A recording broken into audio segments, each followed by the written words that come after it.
Municipal ఎన్నికల్లో అధికార party సత్తా చాటింది. రాష్ట్ర వ్యాప్తంగా మెజార్టీ మున్సిపల్ కార్పొరేషన్లలో చైర్మన్, వైస్ చైర్మన్ సహా మేయర్, డిప్యూటీ మేయర్లను గెలుచుకుంది. ప్రతిపక్షాల క్యాంపు పాలిటిక్స్ కు చెక్ పెట్టామనే ధీమా పీసీసీ ముఖ్య నేతల్లో వ్యక్తమవుతుంది.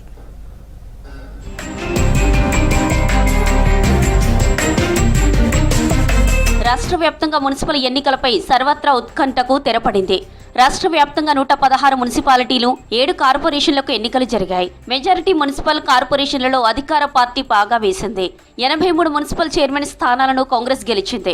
5 మున్సిపల్ కార్పొరేషన్లలో మేయర్ పీఠాలను అధికార పార్టీ దక్కించుకుంది.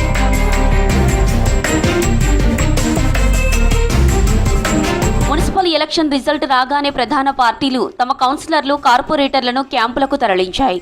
ప్రతిపక్షంలో ఉన్న బీఆర్ఎస్, బీజేపీ క్యాంపు పాలిటిక్స్ కు చెక్ పెట్టి అధిక స్థానాలను హస్తం పార్టీ కైవసం చేసుకుంది. రాష్ట్రంలో 11 మున్సిపాలిటీల్లో వివిధ కారణాలతో ఎన్నికలు వాయిదా పడ్డాయి. ఆయా మున్సిపల్ స్థానాలను తమ ఖాతాలో వేసుకోవాలని అధికార పార్టీ కసరత్తులు చేస్తోంది.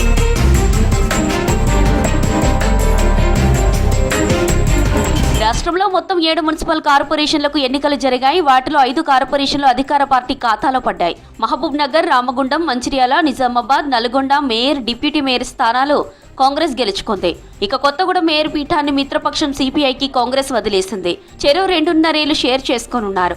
ఇక నిజామాబాద్ కార్పొరేషన్లలో కాంగ్రెస్ పార్టీకి మెజారిటీ రాకపోయినా మజ్లిస్తో కలిసి మేయర్ పీఠాన్ని కాంగ్రెస్ గెలిచింది. కరీంనగర్ కార్పొరేషన్ పరిధిలో మెజారిటీ లేకపోవడంతో కాంగ్రెస్ అక్కడ మేయర్ పీఠాన్ని దక్కించుకోలేకపోయింది.